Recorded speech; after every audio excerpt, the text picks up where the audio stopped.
Bismillahirrahmanirrahim. Da sunan Allah mai rahama mai jin ƙai. Aljanar ruwa ce, kashi na 27. Tabbas zan nisance ka kamar yadda ka buƙata. Ba za ka sake haɗuwa da ko inuwata ba. Ka riga da ka gina tsana a cikin zuciyata, rayuwata da komai nawa. Na sa rayuwata a haɗari saboda kai ka kuɓuta, amma hakan bai sa ka gani ba. Ta ƙarashe maganar tana mai fashewa da kuka mai ratsa zuciya. Kallon wajen gidan amarya ta ce, ya Allah, kada ka kawo abin da zai sa na ƙara sanya ƙafafuna a cikin wannan gidan. Insha Allah ba za ka ƙara ganina ba na har abada, har abadan abada. Miƙewa ta fara tafiya can cikin dajin ta nufa ta tarar da Dr. Khadija a zaune.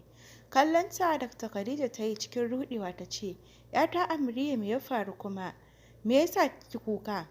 Shin Kabir ya ƙara ɓata miki rai ne? Tambayar da Dr. Khadija ta shiga yi wa Amarya kenan. Kuka Amarya ta ƙara fashewa da shi. Cikin ƙunar rai da baƙin ciki ta ce, Dr. Khadija, na aikata wani kuskuren mara goguwa a rayuwata. Wai shin yaushe kukana da baƙin cikina zai zo ƙarshe? Na yi da na sanin fitowa daga ruwa na zo duniyar mutane. Me yasa ban yi zamana a ruwa ba? Kalb ne ya yi sanadiyyar fitowata daga ruwa. Abin da na fito karɓa daban, abin da na tarar daban. Me yasa? Na tsane shi, ba na son sa. Tun da haka yake so, zai ga asalin tsana daga aljanar ruwa. Wallahi yanzu ji nake kamar na kashe shi, ni ma na kashe kaina. Sauran rage mata baki Dr. Khadija ta ce, a'a Amarya, kada ki bari zuciyarki ta kai ki nisa. Kada ki bari shedan ya rinjaye ki.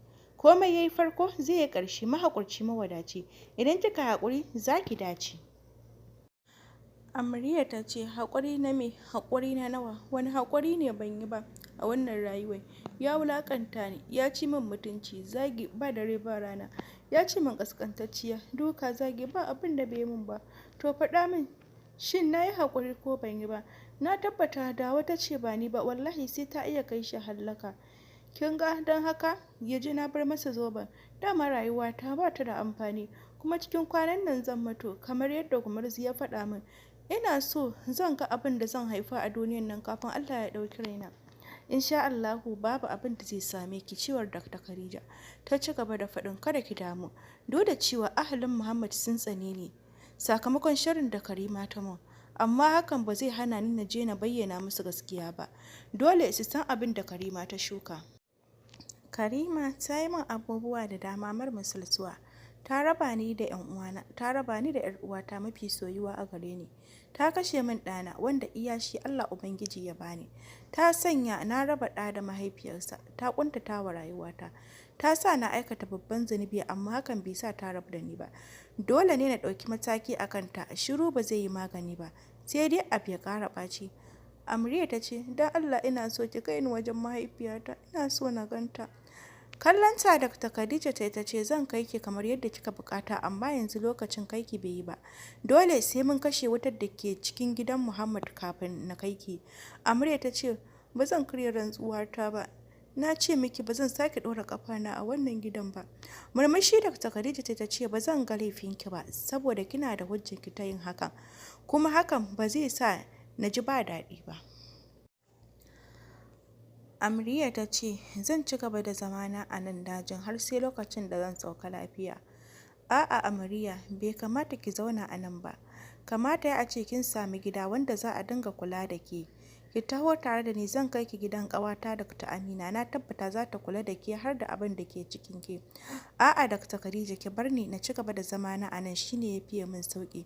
Saboda idan ina cikin jama'a zan dinga jin zuciyata na ƙuna. Ina so na zauna ni kaɗai. A'a Amarya, ki yi haƙuri, ki taho mu je. Ba na so na kai ki gidana saboda har yanzu Karima bata san ina raye ba. Kuma idan ta gano ina raye ba za ta bar ni ba daga ni har ke. Don haka ki taho na kai ki gidan ƙawata don Allah. Shi kenan zan je, amma da sharaɗi. Dr. Khadija ta ce, ina jin ki, menene kike so ki faɗa min? Amarya ta ce, za ki je gidan su Kalb kamar mahaukaciya, kuma sannan ki ce musu mahaifiyar Kalb tana raye. What? Dr. Khadija ta ce, tana mai faɗin, kin san ko me zan yi? Ba za su taɓa yarda ba. Amarya ta ce, kawai ki yi abin da na faɗa miki. Shi kenan Dr. Khadija ta faɗa tare da faɗin zan je kuma zan faɗa musu. Insha Allah gobe-goben nan. Ki taso mu je gidan Dr. Amina a cewar Dr. Khadija. Amurya ta ce a'a ki bari gobe. Tom shi kenan Allah ya kai mu goben. Washe gari da sassafe Amarya da Dr. Khadija suka wuce gidan Dr. Amina. Ƙwanƙwasa get ɗin gidan suka yi, inda mai gadi ya buɗe musu ganin Dr. Khadija ce. Ya sa mai gadin ya bar su suka shiga, ya yi musu rakiya har wajen koridor ɗin falon. Shiga ciki Dr. Khadija ta yi bakin ta riƙe da sallama. Kabir, ina son mu yi wata magana mai muhimmanci da kai. Ɗago kai Kabir ya yi ɗora idanuwansa a kan Mom ya ce, ina jinki. Mom ta ci gaba da faɗin, ka san wannan yarinyar kirkin wato Zainab ɗan gidan Alhaji Usman? Kabir ya ce, na san ta. To ina so ka aure ta domin ɗaga darajar ahalinmu. Ɗan jim Kabir ya ce, na ji daɗin wannan shawarar Mom, amma ki yi haƙuri da abin da zan ce. Ba zan iya auren Zainab ba saboda ba irin wacce nake so ba ce. Ba ta kai tsagar da zan so ta ba. Amma Mommy, ina da wacce nake so, kuma ni ban shirya yin aure yanzu ba gaskiya. Mom ta ce shikenan Kabir, amma na tambaye ka, shin tun da kake ka taɓa tambaya ta wani abu a duniyan nan ban maka ba? Duk abin da kake bukata shi nake maka, amma shine ba za ka iya cika min wannan muradin nawa ba. Shikenan ba komai, za ka iya tafiya.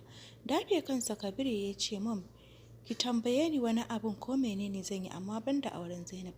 Mom ta ce auren Zainab shine muradina. Ina son ka aure ta don Allah. Ta faɗa tana haɗe hannayenta guri guda. Shikenan Mom, na ji zan aure ta. Cike da farin cikin jin furucinsa Mom ta ce da gaske kake za ka aure ta? Kabir ya ba ta amsa da cewar da gaske nake zan aure ta. Shikenan kin yi farin ciki ko? Ya faɗa yana murmushi. Mom ta ce farin ciki mara misaltuwa ma. Yanzu ina so yau ka je ka ganta a gidansu, ka ji? Tom, Mom, na ji. Farin cikin ki shine farin ciki na. Ba na son na ga ɓacin ranki kwata-kwata. Tashi ya ce zan tafi sai na dawo. Mom ta ce Allah ya dawo da kai lafiya. Kabir ya amsa da amin. Kallon sinadara Kalisa ta ce kuna ganin abin da aka yi wa Amriya ya yi daidai kuwa? Me yasa za a yanke mata irin wannan tsatsauran hukuncin? Nadira ta ce me yasa ba za a yanke mata wannan hukuncin ba? Kokarin kashe man fa ta yi. Kuma ai ita ta kashe Ummi. Kamata yayi ma a ce an yanke mata hukuncin kisa. Fatima ta ce kwarai kuwa, amma saboda yaya Kabir ya ji tausayinta ya ce ta yi tafiyarta. Mu mun rike ta da hannu bibbiyu, ba mu taɓa yunƙurin kashe ta ba. Khalisat ta ce dukkanku ba ku da tunani. A ranar da abin ya faru, na ga Mom da idanuna ta ɗauki ruwan da ke dainin ta watsa wa Amarya. Nadira ta ce to don Mom ta watsa mata ruwa menene hakan yake nufi? Khalisat ta ce Mom ta daidaici lokacin da Amarya ke son faɗar wata magana. Kin ga hakan yana nufin Mom tana da wani ƙulla-ƙulla a cikin ranta, kuma hakan yana nufin Amarya ba ƙarya ta faɗa ba, gaskiya ne. Fatima ta ce haba Khalisat, me yasa baki da tunani ne? Wannan abin da kike faɗa babu hankali da zai ɗauke shi. Ko da kin faɗa babu wanda zai yarda, saboda Mom ba za ta taɓa aikata abin da zai cutar da wannan ahalin ba bare kuma 'ya'yanta. Khalisat ta ce haka ne, amma sai na warware abin da ya sanya kowa cikin duhu. Nadira ta ce oh ya kika sani, kyayi kya gama, amma duk abin da zaki da ƙarshe Mom ita ce da gaskiya ba Amarya ba. Miƙewa Khalisat ta ce ai da 'yar uwarku ce ba za ku taɓa cewa haka ba, amma kuma ni ina goyon bayanta. Zan tsaya mata har sai inda ƙarfina ya ƙare. Zan nuna mata cewa tana da 'yar uwa kuma wacce kuma za ta tsaya mata tsayin daka domin fito da gaskiya. Tana kaiwa nan ta yi ficewarta. Ikon Allah, Dr. Khadija nake gani a gidana? Murmushi Dr. Khadija ta ce wallahi ayyuka ne suka min yawa, shi yasa kika ga bana zuwa ofis. Dr. Amina ta ce, wa nake gani haka kamar Amarya? Gaishe ta Amarya ta yi. Amsawa Dr. Amina ta yi da faɗin lafiya kalau ƴata ya mijin naki, da fatan yana cikin ƙoshin lafiya. Sosa kai Dr. Khadija ta ce yana lafiya, tare da faɗin Amina ina so mu ɗanyi wata magana da ke a sirrance. Dr. Amina ta ce oke ba damuwa. Kallon Amarya Dr. Khadija ta ce mata ta shiga ciki. Tom Amarya ta faɗa tare da miƙewa tsaye ta nufa cikin ɗaki. Komai da komai da ya faru Dr. Khadija ta zayyana wa Dr. Amina. Amma Dr. Khadija bata ce wa Dr. Amina Amarya aljanar ruwa ba ce. Girgiza kai Dr. Amina ta ce ɗan adam ba a iya masa. Babu komai ƙawata, zan kular miki da ita har da ɗan cikinta. Kada ki damu, ita ma ai tamkar ƴata take. Godiya Dr. Khadija ta yi wa Dr. Amina. Dr. Amina ta ce haba ƙawata, ai tsakaninmu babu godiya. Tashi Dr. Khadija ta ce shikenan ni zan tafi, ina so zan kai wa ƴan uwana ziyara. Shikenan to Allah ya kai ki lafiya, ciwar Dr. Amina. Amma shin ba za ki tsaya ki ci abincin safe ba? A'a wallahi na ƙoshi, sai na dawo. Tana kaiwa nan Dr. Khadija ta yi ficewarta. Bayan ficewar Dr. Khadija, Dr. Amina ta shiga ɗakin da Amarya ta shiga. Amarya na ganin ta miƙe. A'a ƴata zauna mana, ciwar Dr. Amina. Me yake so ki ci na zan dafa miki? Girgiza kanta Amarya ta ce na ƙoshi. Wannan kuma ba zai yiwu ba. Babu abin da kika ci fa, amma shine ke cewa kin ƙoshi.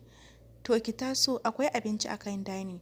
Ki taho mu je mu ci ko, sannan na baki magunguna ki sha. Amarya ta ce a'a na ƙoshi, ba na jin yunwa. Dr. Amina ta ce to shikenan ni ma ba zan ci ba. Kowa ya zauna haka. Murmushi Amarya ta yi, hawaye na son zubo mata. Saurin sharewa ta ce shikenan. Dr. Amina mu je zan ci. Murmushin jin daɗi Dr. Amina ta ce yawwa ƴata ko kefa. Taso mu je ko. Bayan mun gama cin abincin zan ce da babban ɗana Yusuf ya kai ki shopping ki yi siyayya. Shi ma ki ɗauke shi tamkar yayanki.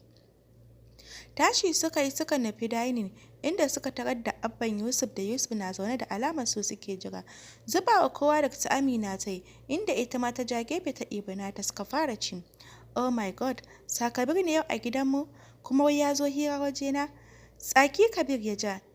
Ya yi murmushin takaici ce ke ni yanzu zan tafi. Idan na tafi kira mam ki ce mata ba kya so na ba za ki yi aure na ba. In ba haka ba ranki ya ɓaci. Zainab ta ce haba masoyi yaushe ka zo da har za ka tafi. Shikenan zan faɗa mata amma don Allah ina so kai ni shopping. Yau ranar masoya ce fa. Ya kamata a ce ka bani babbar kyauta. To ni da ke na ga ba soyayya muke ba. Don haka ki kiyaye ni, kin san ni ba sa'an ki bane. Haba sa Kabir, please and please. Don Allah. Ke na ji shikenan zan jira ki a waje. Wallahi idan baki fito ba nan da minti 20 tafiya ta zan yi. Dan ba zai yi na zama bawanki ba. Yana kaiwa nan ya ficewar shi. Kai na rawa Zainab ta ɗauki gyale ɗan ƙarami wanda da shi gwanda babu. Fitowa ta tarar da shi yana shirin tafiya. Saurin dakatar da shi ta yi sannan ta shiga cikin motar ya bar harabar gidan. Yawwa Yusuf, ina son ka kai min ƙanwarka shopping, kaji? Yusuf ya ce an gama amme. Ni na gama shiryawa, ban dai sani ko ƙanwar tawa ita ma ta shirya? Amma ita ce ni a shirye nake. Bayan sun gama cin abinci, Yusuf ya ɗau makullin mota ya hanyar waje. Hijabi Ammi ta bawa Amriya. Sakawa Amriya ta tafi bayan Yusuf. Buɗe mata gaban mota Yusuf ya yi ta shiga. Tare da barin harabar gidan. Direct shopping mall suka nufa. Daidai lokacin da su ma Kabir sun iso wajen. Buɗewa Amriya ƙofa Yusuf ya yi. Fitowa Amriya ta daga cikin motar suka nufi cikin mall ɗin. Rike hannu. A'a wallahi ka bar shi na gode. Yusuf ya ce no ba zan yarda ba. Wato kina ƙin kyauta daga wajen yayanki. Wajen da ake sayar da kyaututtukan Yusuf suka nufa da Amarya. Wata kyauta Kabir ya ɗauko ya damƙa wa Zainab. Cike da farin ciki Zainab ta rungume shi a bainan nasi. Daidai lokacin idanuwan Amarya suka sauka akan na Kabir. Cike da baƙin ciki da takaici Amarya ta ja Yusuf ta ce ina son bar wajen nan dan Allah. Yusuf ya ce me yasa? Bata ga wasu masoya ba sun rungume juna, don haka kawai ki bari na siya miki.